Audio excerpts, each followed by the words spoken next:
Hello friends, welcome back. आज हम लोग देखते हैं किसी पीडीए को सीएफजी में कैसे कन्वर्ट करते हैं।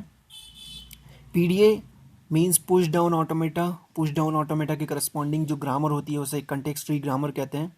Since both are equivalent, it means that we can convert PDA to CFG and CFG to PDA. That's why we are having these mechanism to convert push down automata to context free grammar. अगर आपसे question में पूछा जाता है कि given PDA को context free grammar में convert कीजिए, सो उसके लिए हमारे पास कुछ रूल्स हैं। उन रूल्स को फॉलो करते हुए हम लोग context free grammar में कन्वर्ट कर सकते हैं। जैसा कि आप लोग क्वेश्चन देख सकते हैं, मेरे पास क्वेश्चन में ये पीडीए दिया हुआ है जिसमें नंबर ऑफ रूल्स डिफाइन किए गए हैं। मैं डायरेक्टली इसको पहले सीएफजी में कन्वर्ट करने के बजाय इसका स्टेट ट्रांजिशन डायग्राम करके बताना चाहूँगा कि एग्जैक्टली ये पीडीए कर क्या रहा है।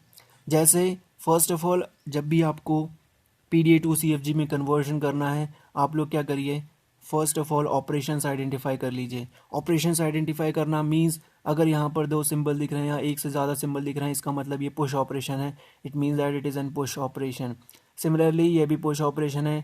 थोड़ी बहुत अंडरस्टैंडिंग की ज़रूरत है कि पीडीए एग्जैक्टली क्या होता है, तो उस बेसिस पे हम लोग फाइंड आउट कर सकते हैं कि पुश ऑपरेशन क्या है, पॉप ऑपरेशन क्या है एंड स्किप ऑपरेशन क्या है। यहाँ पर अगर आपको एप्सिलॉन दिखता है तो वो पॉप ऑपरेशन है। Pop operation, pop operation, pop operation.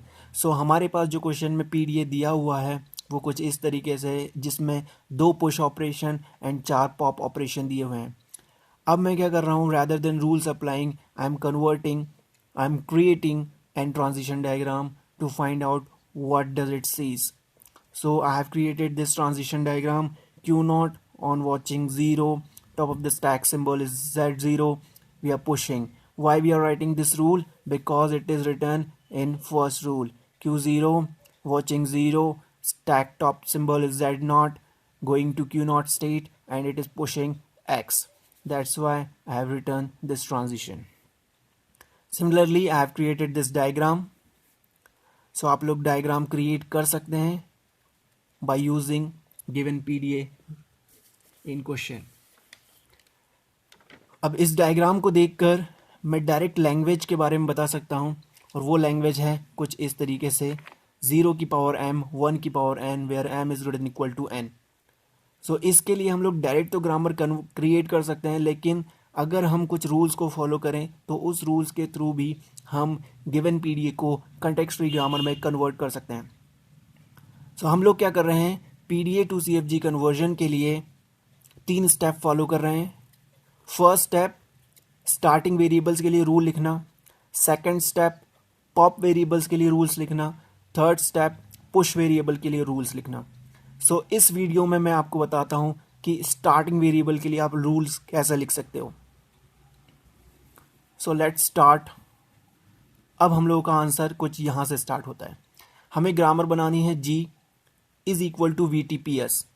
जैसा कि हम लोगों को पता होता है, कोई भी ग्रामर 4 कंपोनेंट से मिलकर बनी होती है, variable, terminals, productions and starting variable. So starting variable should contain some rules. अब स्टार्टिंग वेरिएबल के लिए आप किस तरीके से रूल्स लिखोगे, किस तरीके से कंटेक्स्ट फ्री ग्रामर बनाओगे, उसके लिए स्टेप 1। अब आप लोग देख सकते हो कि हमारा जो पीडीए क्वेश्चन में दिया हुआ था, इसमें 2 स्टेट्स थी, Q0, Q1। Q2 कहीं नहीं है, Q3 कहीं नहीं है। इसका मतलब total overall given PDA question में नंबर ऑफ स्टेट्स हैं 2।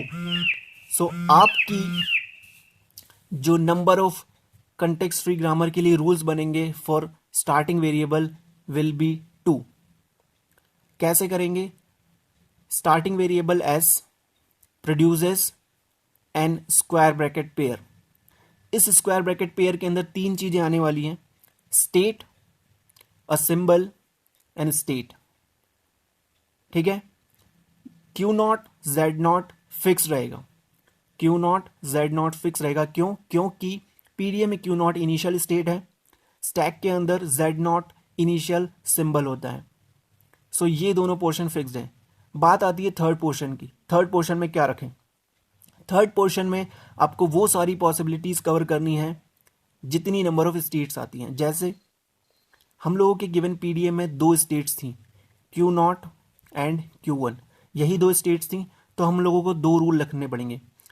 क्योंकि ये वाला पोर्शन फिक्स्ड है तो सेकंड रूल में भी ये वाला पोर्शन वैसा का वैसा ही रहेगा, बस चेंज होगा स्टेट।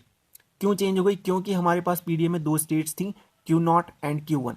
अगर कल को हमारे पास तीन स्टेट्स होती तो हमें लिखना पड़ता Q0 एक रूल, Q1 दूसरा रूल और Q2 वाला तीसरा रूल, जिसमें Q0 Z0 कॉमन होता।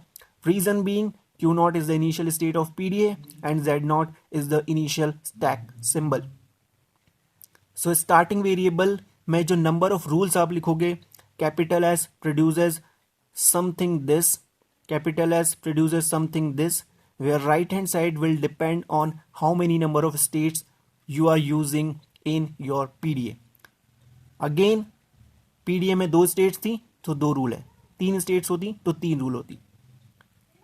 नेक्स्ट वीडियो में हम लोग देखेंगे rules for pop operation. Thank you.